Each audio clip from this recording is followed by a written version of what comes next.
Hello, and welcome to my blog report on intercultural communication culture shock, which is a required assignment for my Master of Communication program at Queen's University of Charlotte in the course of Communicating Mindfully. Now, what is culture shock? It is a feeling of disorientation experienced when encountering communicative events disruptive to one's expected routine. And now that's from Communication Ethics Literacy by Ronald Arnett, Janie Harden Fritz, and Leanne Bell. And by this definition, it kind of really broadens it a lot more because before this course, I thought culture shock was just going to another country, experiencing their culture, and it being really black and white. And by this definition, it's not so black and white. And by this definition, you can just go up the street to your friend's place or go to another city and experience culture shock, and all it has to do is just disrupt your daily routine, your daily expectations, how you feel comfortably in a certain environment or setting. And here are some examples of culture shock, which obviously going to a different country is one, but you also have going to a different state or region, different city, the other side of your own city, or even going to your friend's house or your neighbor's house for dinner because you don't know what to expect. They could do things way different than you do, and it's just something that's different that can disrupt your daily routine, your daily communicative expectations, anything that you can come to see as I'm going to wake up and expect this, and this. But you walk into this realm of sorts where what puts you in your happy place or your comfortable place is kind of just set off and disrupted. And here's the film example I chose for this assignment, which is Elf. As it's coming up on the holidays, I kind of wanted to do this film, especially since another student brought it to my attention in a previous course. It's about Buddy the Elf visiting his birth father to find his purpose from the North Pole. He goes from the North Pole to New York City when he finds out that he is indeed a human and can't do elf-like things like building toys or singing Christmas carols. Everyone in the choir was like a soprano or alto. They reference him as being the baritone that they needed in the choir, and he's not a fast-paced toy maker. Uh, Elves typically make hundreds and hundreds of toys per day, and he couldn't even crack 100 on a good day. So he leaves the North Pole to find his purpose, and it's just the culture shock in this film. Watching it as someone, watching it for communicative purposes as a communication scholar, I didn't know that culture shock was just at the heart of this film. It's literally the mechanism for every joke, gag, jab, and it's all at Buddy's expense from not knowing what it's like to live in a first world country, or let alone America. Here are some examples. Um, Probably the biggest example that occurs mostly is that he's almost hit by a taxi cab, and these are the times that I counted. Three times he is nearly mowed over in this film by a yellow cab, just because he doesn't know what taxi cabs are. Uh, he doesn't know what roads are. He doesn't know what road laws are. He doesn't know when it's appropriate to cross a crosswalk. And a lot of the times, he's not even really using a crosswalk. As you can see, he is clearly jaywalking in all of these scenes here where he's nearly hit. And here's a more subtle example of culture shock, he is waving at this man who thinks he is waving at him. But what he's really doing is waving at these taxi cabs over here, trying to wave one down so he can get to his destination. But Buddy the Elf, he doesn't know that. He doesn't know how to wave down a taxi cab. So he just mistakes this man for trying to wave at him. And it's awkward because he doesn't get context clues that this man is not paying him any mind. And here is the actual clip example that I chose here, where his father works for a publishing company for children's books, and to meet his deadline, he brings in this executive, this really top-notch writer from out of town who happens to be a dwarf.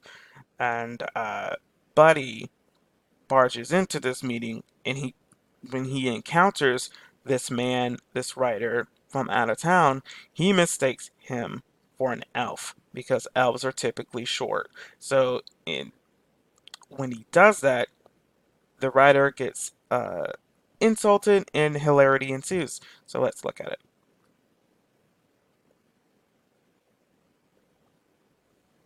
You got, Dad, I'm in love, and I don't care who knows it. Buddy, not now. Can you please go back to the pit? I'll come visit you in a little while, okay? I didn't know you had elves working here. boy, you're hilarious, my friend. He doesn't. Get back to the story, please. So, on the cover above the title. Does Santa know that you left the workshop? You know, we're all laughing our heads off. Did you have to borrow a reindeer to get down here? Buddy, go back to the basement. Hey, Jackweed, I get more action in a week than you've had your entire life. I've got houses in LA, Paris, and Vail. Oh. Each one of them with a 70-inch plasma screen. So I suggest you wipe that stupid smile off your face before I come over there and smack it off. You feeling strong, my friend? Call me Elf one more time.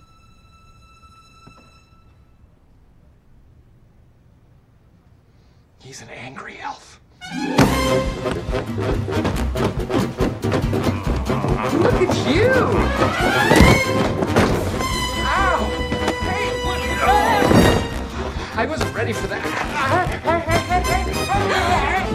Whoa. Call me Elf one more time. Call me Elf. You're an elf.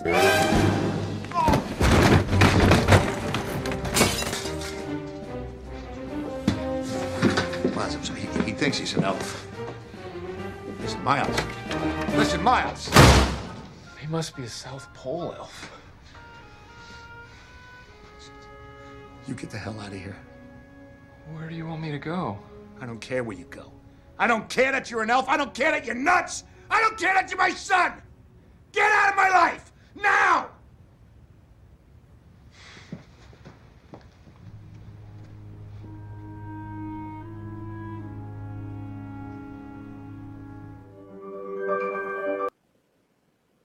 And there you have it for this example.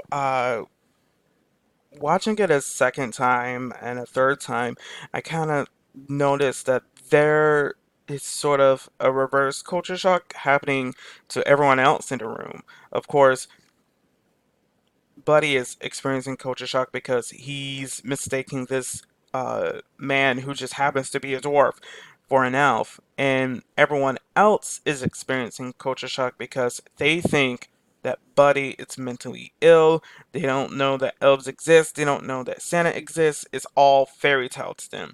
So when Buddy comes into their lives with all of this enthusiasm and this knowledge and this lifestyle of being an elf, they think something's wrong with him.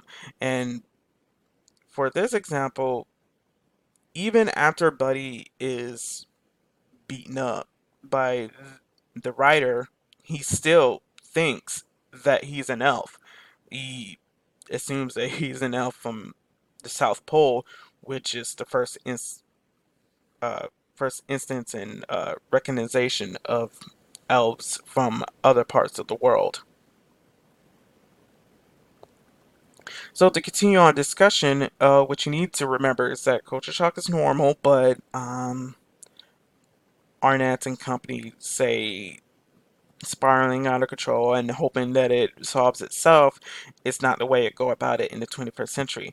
Now, you need to have a thoughtful response, which is learning what the other culture is and not what the other language is.